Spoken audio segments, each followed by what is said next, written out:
तो कैसे हैं आप लोग? उम्मीद करता हूँ आप सभी लोग एकदम मस्त होंगे। तो आप सभी का स्वागत है हॉरर स्टोरी के एक और न्यू एपिसोड पे। और आज का स्टोरी भी बहुत ही ज़्यादा इंटरेस्टिंग होने वाला है। तो दिल थाम करके बैठिए, मस्त हेडफोन लगाइए, कमरे का लाइट बंद कीजिए और हमारे साथ एंजॉय कीजिए हॉरर स्टोरी का। तो चलिए आज की स्टोरी को शुरू करते हैं। तो इस कहानी की शुरुआत होती है राजस्थान से, जहाँ पर 100-200 साल पुराना एक बहुत ही जर्जर हवेली रहता है। और बहुत ही ज़्यादा पुराना होने की वजह से सरकार इनके वारिस को नोटिस भेजती है कि अब आपको इस हवेली की मरम्मत करवानी चाहिए, क्योंकि ये बहुत ही ज़्यादा पुराना हो गया है, तो कभी भी ये गिर सकता है। तो होता कुछ ऐसा है कि काफ़ी रिसर्च करने के बाद पता चलता है कि इसका जो वारिस है वो एक लेडीज और उनका 8 साल का लड़का रहता है। तो वो लोग भारत में नहीं रह करके वो विदेश में रहते हैं। उनको इन सब चीज़ों के बारे में बिल्कुल पता नहीं होता है कि इस हवेली का जो रहस्य है वो क्या है। इनके अपने हवेली का जो इतिहास है ये भी इनको नहीं पता रहता है। तो होता कुछ ऐसा है, नोटिस भेजने के बाद वो लोग इंडिया आते हैं और उस हवेली में रहने के लिए पहुंच जाते हैं। अब इनको मरम्मत करवानी होती है, तो ये जो है सो बहुत सारे अपने वर्कर्स को जो है हायर करते हैं ताकि पूरे हवेली का जो है सो मरम्मत किया जा सके। इस हवेली का वारिस सिर्फ दो ही होता है, एक औरत और उनका 8 साल का लड़का। उस लड़के का पिता एक कार एक्सीडेंट में मारे जाते हैं और इसीलिए इनका वारिस सिर्फ दो ही बचता है। इंडिया आने के बाद उनको अपने हवेली का मरम्मत करवाना होता है, तो वो वर्कर्स को हायर करते हैं और उनसे कहते हैं कि हवेली के कोने-कोने को अच्छी तरीके से मरम्मत करना, लेकिन ध्यान रखना कि हवेली में बहुत सारी महँगी चीज़ें हैं, तो उनको नुकसान नहीं होना चाहिए। लेकिन जो राज की बात ये थी कि खूनी रहस्यों के बारे में उनको पता ही नहीं था कि हवेली में क्या-क्या चीज़ें मौजूद है, किस तरीके की चीज़ें उस हवेली में होती है।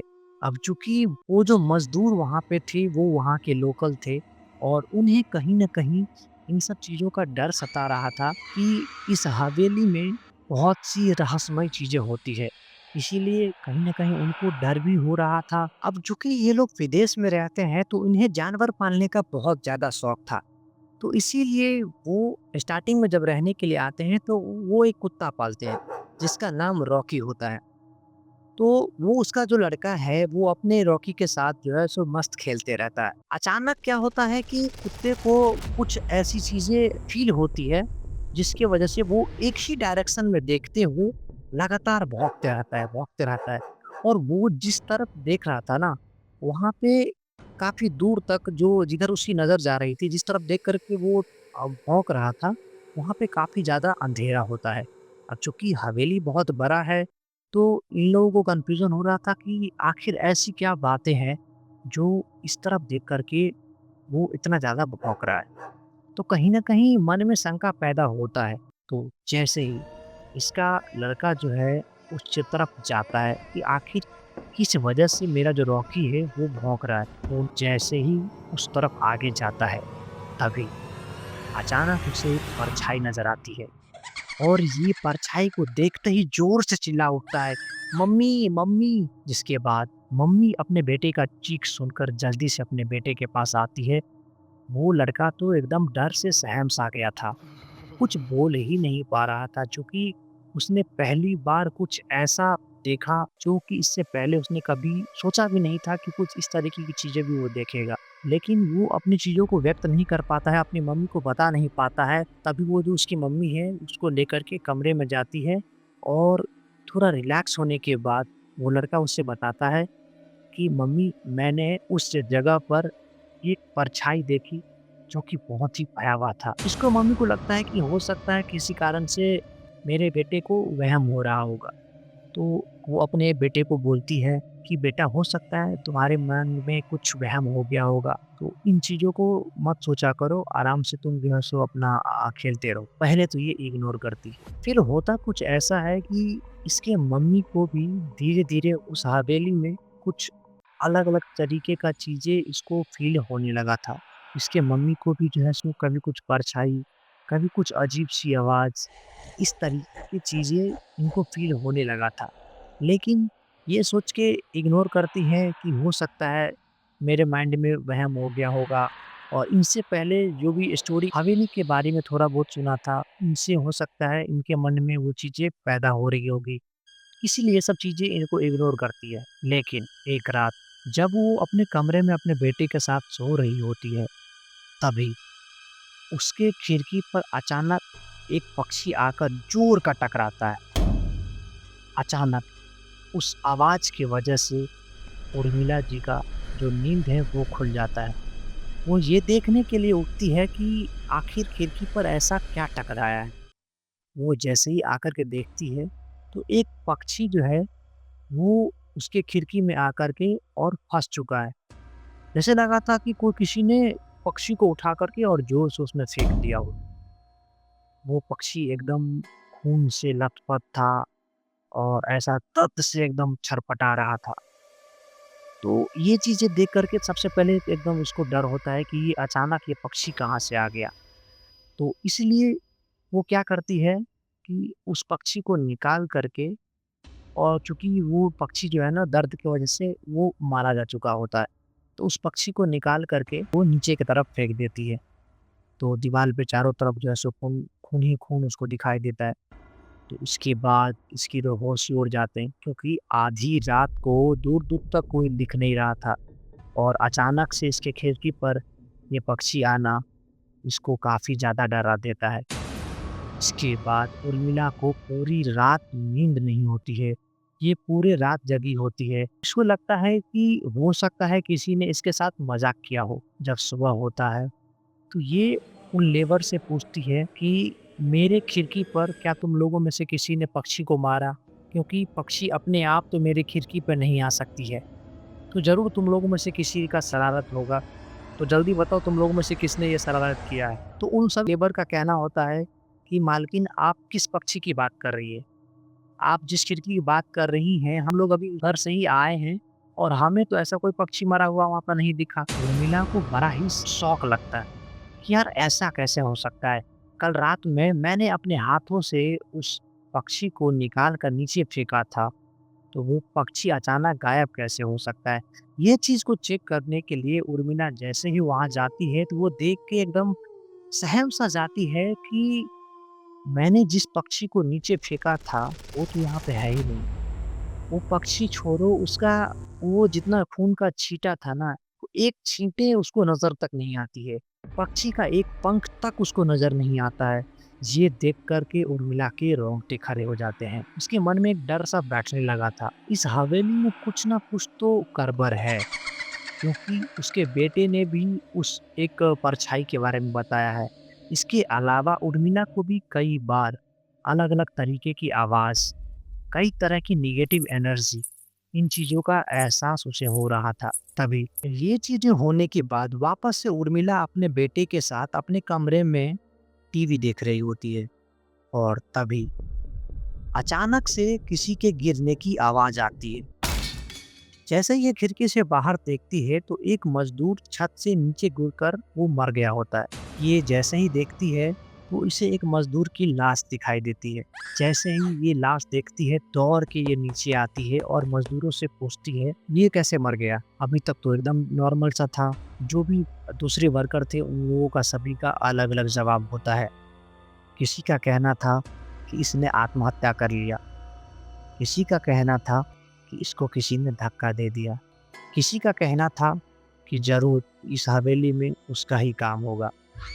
क्योंकि चूँकि वो सभी लोग वहाँ के लोकल थे, उनको इस हवेली के बारे में सारी चीज़ें पहले से पता थी कि इस हवेली में बहुत सारी घटनाएँ पहले भी हो चुकी है। तो ये चीज़ें सुनने के बाद जो है, उर्मिला के मन में काफ़ी सारा जो सवाल है, वो चीज़ें पैदा हो जाती है कि आखिर अभी तक तो सब कुछ नॉर्मल था, तो ये चीज़ें कैसे हो सकता है? तभी वो वहाँ के मज़दूरों से पूछती है कि मुझे बताओ कि इस हवेली का रहस्य क्या है? आखिर मुझे भी बहुत सारी यहाँ पे नेगेटिव एनर्जी वाली फीलिंग्स आ रही है, लेकिन मुझे पता ही नहीं है कि यहाँ पर एक्चुअली में हुआ क्या है? तभी उस सभी बुज़ुर्ग में से एक मज़दूर बोलता है कि मैडम, आपको सबसे पहले यहाँ का इस हवेली का इतिहास जानना होगा। तभी आपको पता चलेगा कि इस हवेली में आखिर ऐसा क्या हुआ था जिस वजह से ये हवेली जो है वो शापित बन गया। वो बुजुर्ग मजदूर बताते हैं कि इस हवेली का जो इतिहास है वो कि एक किताब में लिखा हुआ है और वो किताब इसी गांव के सरपंच के पास है। लेकिन दुर्भाग्य से कुछ साल पहले ही उस सरपंच की मौत हो गई थी। लेकिन ये किताब अभी भी उनके बेटों के पास है। ये सुनने के बाद उर्मिला किसी तरह उस सरपंच के घर को ढूंढती है और वहां पे जाने के बाद उस किताब को लेकर के आती है और अपने हवेली के रहस्य को पढ़ती है, जानती है। तो उसे पता चलता है कि इसके पूर्वजों के समय में इनके हवेली में एक नौकर और नौकरानी रहा करते थे। उन दोनों में बहुत ही ज्यादा प्रेम था, बहुत ही ज्यादा लगाव था। एक बार क्या हुआ कि राजमहल में जो है, यानी कि हवेली में जो है वो शाही गहना चोरी हो जाता है और उस चोरी का इल्जाम जो है उस नौकरानी पर लगा दिया जाता है। लेकिन बिना किसी गलती की वजह से नौकरानी को दोषी ठहराने के बाद उसे जिंदा दफन कर दिया जाता है।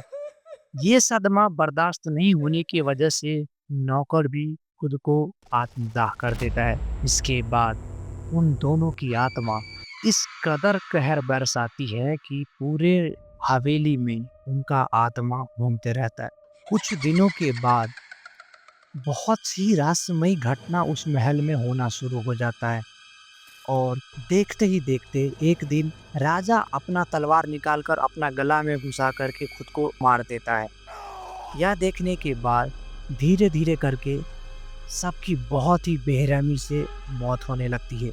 ऐसा लग रहा था जैसे कि उन दोनों का आत्मा सभी से गिन गिन कर बदला ले रही है। बहुत ही बेरहमी से सभी लोगों का कत्ल हो रहा था और इसी वजह से पूरा हवेली सुनसान पड़ गया और सभी लोग वहां से चले गए। ये इतिहास जानने के बाद उर्मिला के मन में एक अलग सा डर बैठ गया था। इतना सब कुछ जानने के बाद उर्मिला सोचती है कि अब मुझे जल्दी से यहाँ निकलना चाहिए। लेकिन चूंकि मरम्मत का काम पूरा नहीं हुआ था, इसीलिए उसे कुछ दिन और रुकना था। एक दिन फिर अचानक ऐसे ही वो अपने कमरे में अपने बेटे के साथ टीवी देख रही होती है और तभी अचानक से उसे कुछ अजीब सी आवाज़ आती है। ऐसा लग रहा था जैसे कोई धीरे से कुछ भनभना रहा हो, कोई उसे कहना चाह रहा हो कि मैं तुम्हारे बेटे को जान से मार दूंगी। इसे समझ में आ जाता है कि मेरे बेटे को अब यहाँ पे बहुत ज़्यादा खतरा है। तभी होता क्या है कि अचानक से किसी कारण से जैसे ही बाहर जाती है, तभी फिर से वो आवाज़ आता है कि अगर तू अपने बेटे को बचा सकती है तो बचा लो। फिर इसे याद आता है इसका बेटा तो अकेले रूम में टीवी देख रहा है और जैसे ही ये अपने बच्चे के रूम में पहुंचती है, वो देखती है कि उसका जो लड़का है वो खिड़की पर खड़ा होकर के खिड़की से कूदने की कोशिश कर रहा था। यह देखते ही वो दौड़ करके खिड़की के पास जाती है और अपने बच्चे को पकड़ लेती है। तो जल्दबाजी के चक्कर में वो अपने बच्चे का पैर पकड़ करके वो उसको खींचने की कोशिश करती है। अब चूंकि वो कूदने वाला होता है तो जल्दी से उसका जो पैर है वो इसके हाथों में आ जाता है और उसका बेटा जो है वो खिड़की से लटक जाता है। जैसे तैसे करके वो अपने बेटे को बचा लेती है, लेकिन अब इससे बहुत ज़्यादा घबराहट होने लगती है। अब ये समय शाम हो गया था, अंधेरा सा होने लगा था, तो सभी जो मज़दूर थे वो अपने-अपने घर जा चुके थे। अब इसके मन में ख़्याल आ गया था कि अब मुझे यहाँ पे नहीं रुकना है। वो जल्दी से अपना गाड़ी निकालती है, जो भी अपना सामान होता है वो लेकर के और अपने गाड़ी से वहाँ से निकलने की कोशिश करती है। जैसे ही वो गाड़ी से थोड़ी दूर आगे जाती है कि अचानक उसके कार का एक्सीडेंट हो जाता है। एक्सीडेंट का कारण उसे भी समझ में नहीं आता है कि आखिर किस वजह से एक्सीडेंट हुआ है, बट अचानक से उसका कार जो है सो एक पेड़ में जाके ठुक जाता है। जैसे लगता है इसका जो कंट्रोल था वो उसके पास था ही नहीं। लेकिन अच्छी बात ये थी कि दोनों माँ बेटा दोनों में से किसी को कुछ भी नहीं होता है। एक्सीडेंट होने के बाद जल्दी से ये दोनों गाड़ी में से निकल करके और बीच रोड पे भागने लगते हैं। अब चूंकि रात का समय होता है, पूरा सुनसान रास्ता होता है, वहाँ पे कोई भी नहीं रहता है। तभी इसे लगता है कि कोई तो इसके पीछे पीछे आ रहा है। जैसे जैसे वो लोग जा रहे थे, ऐसा लग रहा था कोई भारी कदमों से उसके पीछे-पीछे आ रहा है, कोई इसका पीछा कर रहा है। वो समझ चुकी थी, वो जो हवेली का आत्मा है, वो इसके पीछे पड़ गई है, वो इसके जान का दुश्मन बन गई है। लेकिन इसको अपने बेटे को बचाना होता है। तो ये जैसे-तैसे करके भागने की कोशिश करती है। तभी ये देखती है कि सामने से एक कार आ रहा है और ये जो है वो रोड के बीच में जा कर के ऐसे करके इशारा करती है कि रुक जाओ, रुक जाओ। चिल्लाती है कि मेरी मदद करो, मेरी मदद करो। और तभी वो कार जो है वो उसके सामने आकर के रुक जाता है। जैसे ही उर्मिला उसके पास जाती है, वो गाड़ी के पास जाती है, तो उसके खुशी का ठिकाना नहीं रहता है। दरअसल उस कार में एक पुलिस ऑफिसर रहता है। उसके बाद इसके जान में जान आती है। ये इतना ज़्यादा डर गई थी कि पुलिस वाले को अपना पूरा स्टोरी भी नहीं बता पा रही थी। लेकिन पहले तो वो पुलिस वाला उसे अपने गाड़ी में बैठाता है क्योंकि वो देखता है कि जो सामने जो गाड़ी है वो खराब पड़ी हुई है। तो वो समझ जाता है कि इसे मदद की ज़रूरत है। तो वो उसे अपने कार में बैठाता है और फिर थोड़ी देर बाद जब वो रिलैक्स होती है थोड़ा-सा, तो उसे सारा स्टोरी बताती है। तो ये इसकी मदद करने के लिए ये अपने गाड़ी में बैठा कर के और उसे एयरपोर्ट की तरफ जाने लगता है। चूँकि अब इसको जैसो अपने इंडिया से बाहर जाना था। अब होता कुछ ऐसा है कि ये जैसे ही आगे जाता है, अचानक इसके गाड़ी के सामने एक बूढ़ा आदमी आ जाता है। उस बूढ़े व्यक्ति को बचाने के चक्कर में ये चोर का ब्रेक लगाता है, लेकिन वो गाड़ी जाकर के उस बूढ़े व्यक्ति को लग जाता है और वो बूढ़ा व्यक्ति थोड़ा आगे जाकर के हवा में उछल कर के वहाँ पे गिर जाता है। तो उसे काफ़ी चोट आती है।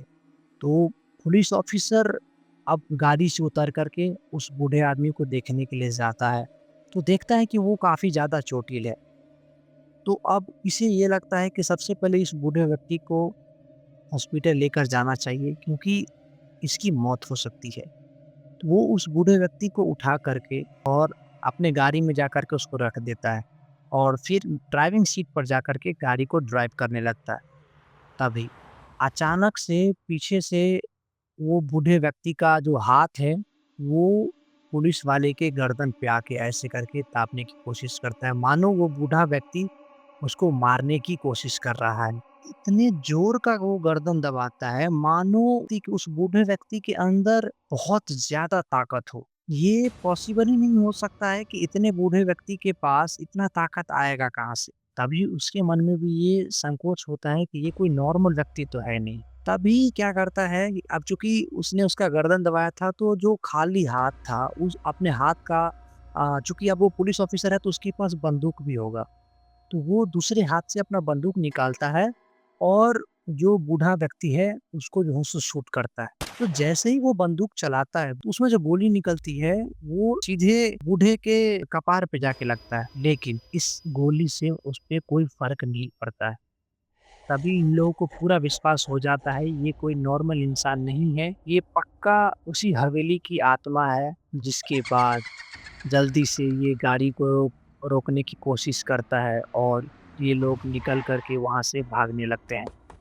जैसे-तैसे कर के ये अपने आप को उससे बचाता है।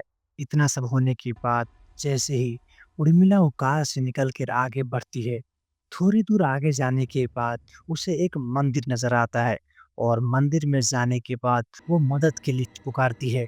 तभी मंदिर के पुजारी वहाँ आते हैं और उसे उर्मिला को बहुत ज़्यादा परेशान देख कर के वो उससे पूछते हैं कि बेटी क्या हुआ?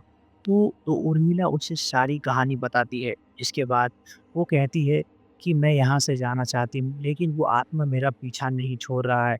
मुझे और मेरे बेटे दोनों को जान से मारने की कोशिश कर रहा है। तो फिर उर्मिला उनसे कहती है कि प्लीज़ आप मेरी मदद कीजिए और मुझे उससे मुक्ति दिलाइए। तो वो पुजारी जी इस चीज़ के लिए राज़ी हो जाते हैं और फिर वो मंदिर के अंदर जाकर के कुछ सबूत लेकर के और वहाँ से उनके साथ जाते हैं। जब तक उर्मिला उस पुजारी को लेकर के उस गाड़ी तक वापस पहुँचती है, तब तक ये देखती है कि उस पुलिस ऑफ़िसर की भी मौत हो चुकी है और वो बूढ़ा आदमी उसे बहुत ही बेरहमी से मार चुका है। लेकिन वो जो आत्मा था वो उस बूढ़े शरीर में ही मौजूद था और ये देखते ही पुजारी जल्दी से अपने मंत्र का प्रयोग करके उस आत्मा पर कब्ज़ा करने की कोशिश करते हैं और थोड़ी ही देर बाद फाइनली पुजारी जी इस चीज़ में सफल हो जाते हैं और लास्ट में उन्होंने जो जो वह भूत मंदिर से लेके आया था, वो अपने हाथों में लेकर के और उस बूढ़े का शरीर पे ऐसे के फेंक देते हैं, जिस कारण से उस बूढ़े का जो शरीर है, वो धू-धू करके एकदम से जलने लगता है और मानो उस आत्मा को मुक्ति मिल चुकी होती है। तभी पुजारी जी उर्मिला से कहती है कि अब तुम टेंशन मत लो, ये आत्मा को मैंने मुक्त कर दिया है और अब ये तुम्हें किसी भी तरीके से परेशान नहीं कर पाएगा। अब तुम आराम से अपने घर जा सकती हो। अब चूँकि रात बहुत ज़्यादा हो जाती है, इसीलिए वो पुजारी जी के साथ मंदिर में रुकती हैं और सुबह होते ही वो वापस हवेली में चली जाती है क्योंकि अब चूँकि पुजारी जी ने उस आत्मा से इनको मुक्त कर दिया था, तो वो अब अपने आप को थोड़ा सेफ फ़ील कर रही थी और हवेली का सारा काम करवाने के बाद और वापस से वो हवेली में रह सकती थी। तो दोस्तों आज के कहानी में बस यही था। उम्मीद करते हैं आपको पसंद आया होगा। तो ऐसे ही इंटरेस्टिंग स्टोरी सुनने के लिए हमारे चैनल को सब्सक्राइब ज़रूर कीजिएगा। जय श्री राम।